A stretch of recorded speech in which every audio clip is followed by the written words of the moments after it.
What would happen if a fully armed modern soldier stood against 10,000 ancient soldiers with swords and spears? This is one of those questions that probably crossed everyone's mind at least once. People have imagined this battle in their heads, but in this video, we want to analyze the scenario with precise calculations to see whether this lone, fully armed modern fighter really stands a chance against an army of 10,000 ancient soldiers. It's very important which kind of army and which ethnicity we choose. For example, Roman legionaries, Vikings, or Arab soldiers. Let's not make it too complicated and pick an army that's famous throughout history for its tactics and cohesion, the Roman legionaries. Now close your eyes for a moment and picture this. On one side stands a modern, fully armed individual with the most effective weapons a single person can carry. And on the other side is an army of 10,000. First, let's see what our story's hero actually has at his disposal. When we say weapons a person can carry, what do we mean? If our guy has taken a prepared defensive position and pre-stocked supplies, the story is very different than if he's just standing in the middle of an open plain. We'll assume the ideal case, a good defensive position and enough pre-prepared ammunition. So, what could this person's primary weapon be? In my opinion, a light machine gun, like the M249 SAW or something similar, is the first choice. Why? Because it has a high rate of fire, is belt-fed, so you don't have to change magazines constantly. Let's assume there's a box of ammo next to him. How much? Say about 2,000 to 3,000 rounds of 5.56 millimeter. This beast can theoretically fire around 850 rounds per minute. Yes, I said theoretically. In reality, if you hold the trigger, the barrel heats up after a few seconds. In practice, to keep accuracy and avoid damaging the weapon, you have to fire in short, controlled bursts. You could say a practical sustained rate might be about 100 to 200 rounds per minute. Now, an important point. The machine gun barrel gets extremely hot. Machine gunners usually carry spare barrels. After roughly 200 to 300 rounds of continuous fire, meaning after a minute or two of non-stop firing or a few minutes of sustained firing, the first barrel literally turns red hot and must be changed. Swapping a barrel itself takes about 30 seconds to a minute. If there's no spare barrel, well, you have to wait for it to cool, and that gives the enemy a chance. So we'll assume our hero has 2 or 3 spare barrels. Okay, the machine gun can't do everything. For times when the machine gun is cooling or a barrel is being changed, or for more precise targets at closer ranges, an assault rifle is necessary. What's better than an M4A1 or something similar? Our hero carries 15 to 20 loaded magazines for it. That's about 450 to 600 additional rounds. And realistically, he can't carry much more ammo than that. This rifle can also fire full auto. Its theoretical cyclic rate is about 700 to 900 rounds per minute, but it's better suited for semi-auto or very short bursts. If we give a realistic effective firing rate, maybe 40 to 60 rounds per minute in semi-auto makes more sense. This rifle also heats up after firing several consecutive sets of rounds. But not as quickly or as intensely as the machine gun. What else does our hero have? Grenades. Oh, how useful those little explosives can be, especially against a densely packed army. 4 to 5 standard hand grenades like the M67, each of these can send anyone within a 5-meter radius to the next world and inflict serious casualties out to about 15 meters. If the enemy is packed in like ants, one grenade can easily put down or severely wound 10 to 15 people. And the last weapon, when there are no more rounds left in the primary guns and the enemy is closed in, A sidearm, something like a Glock 17 or a Beretta 92, with 5 to 6 15-round magazines. That's roughly 80 to 100 rounds for the last line of defense. But that's truly for the final day, when all our hero's ammunition is gone. Its rate of fire depends on the shooter's skill, but in that desperate situation, you might estimate 2 to 3 seconds per aimed shot. Now let's move on to the battle itself. By the way, we're assuming the enemy army are Roman infantry, and they have no archers. If there were archers, or if the opposing force were a different army, the calculations would be very different. So we continue with that assumption. Imagine our hero has a good defensive position.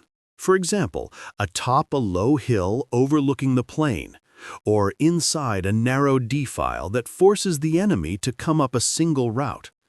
If the enemy can attack from all directions, a full 360 degrees, one person really can't do anything. Okay, the 10,000-strong army appears in the distance, a vast black wave moving toward us. At first it's calm, but as they get closer, their speed increases. The ancient soldiers are charging at about the average human running speed, roughly 15 kilometers per hour, although in reality, that number would be much lower because of equipment and rough rocky terrain. Phase 1, 800 to 400 meters. When the first wave of the enemy reaches 800 meters, they have actually entered the range of our machine gun. The M249 starts working. 5.56 millimeter rounds with a muzzle velocity of about 900 meters per second punch through wooden and leather shields like paper. Even thin metal armor doesn't stand up well to these rounds. The deafening sound of the machine gun alone can crush an army's morale. We assumed these attackers have no archers, and assuming on average 2 rounds are required to put one man down, because not every shot is perfectly on target and some only wound, in the first minute, our hero can eliminate roughly 30 to 50 men from the enemy's front line.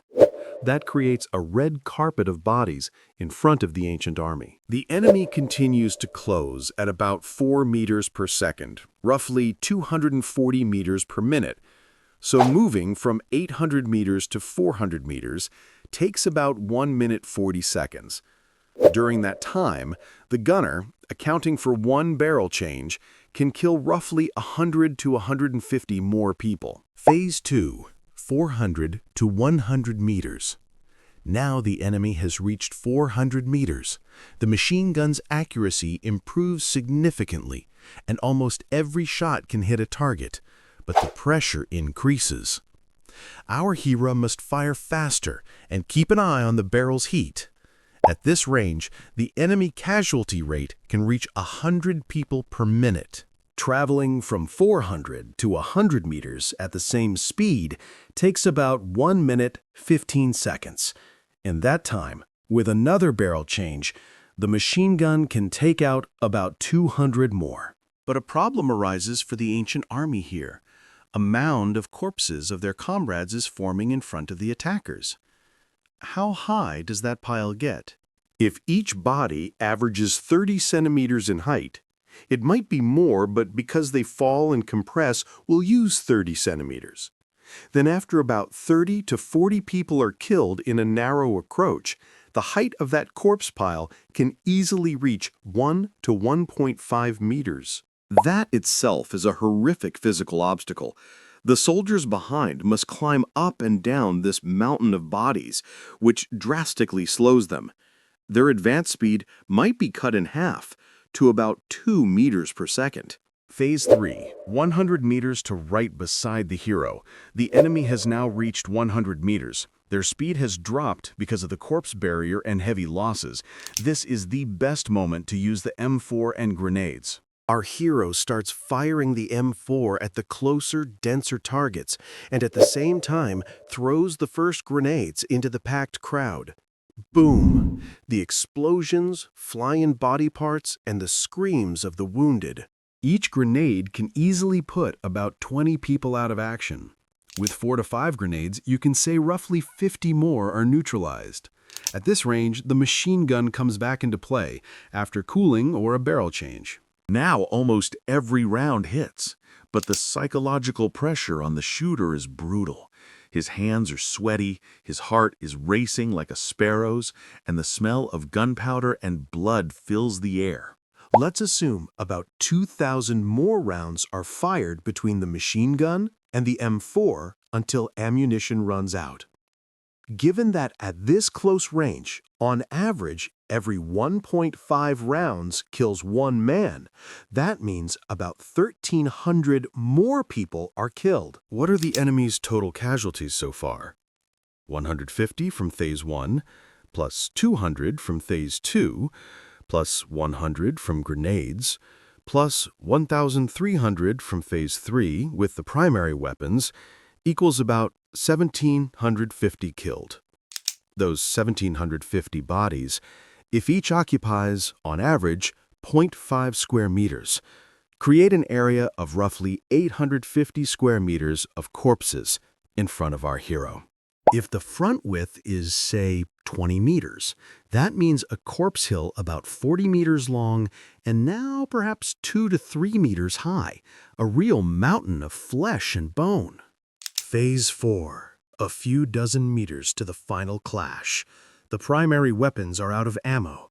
Our hero is tired and maybe desperate, but he still has the sidearm, about 100 rounds. Despite the horrific losses, the enemy still has over 8,000 men climbing over the corpse hill toward him. Naturally, climbing a slippery, ghastly pile of bodies is not easy. Our hero starts firing the pistol. At this range, each shot typically takes down one man, so with about 100 rounds, he might add 100 more to the killed. Now what? About 1,850 have been killed, roughly 18% of the entire enemy force, but more than 8,000 still remain. Our hero has no more bullets, only a knife and perhaps a bayonet. Now let's look at the scene from our hero's point of view. What does he see? Imagine a narrow valley or a steep slope that ends at a single choke point. That point is our hero's position. From 800 meters out, down to a few meters away, the approach is carpeted with corpses. At first, the bodies are scattered, but the closer they get, the denser the pile becomes.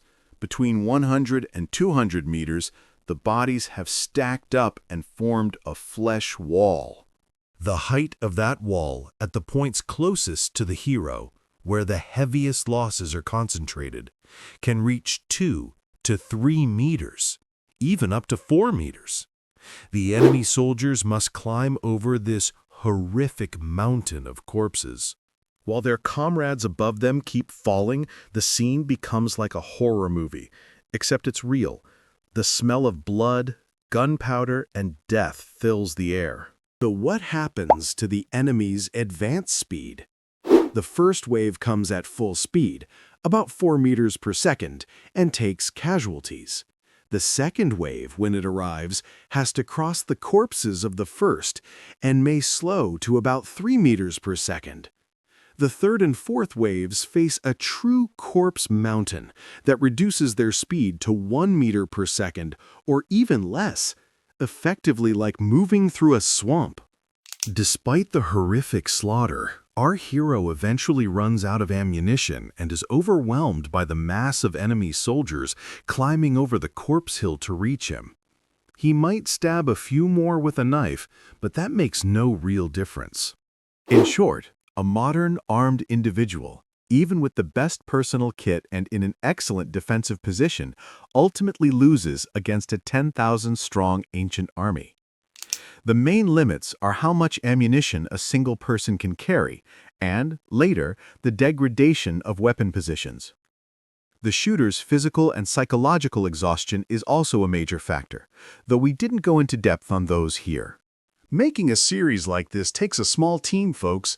Support quality content with a like and subscribe. Thanks for your support.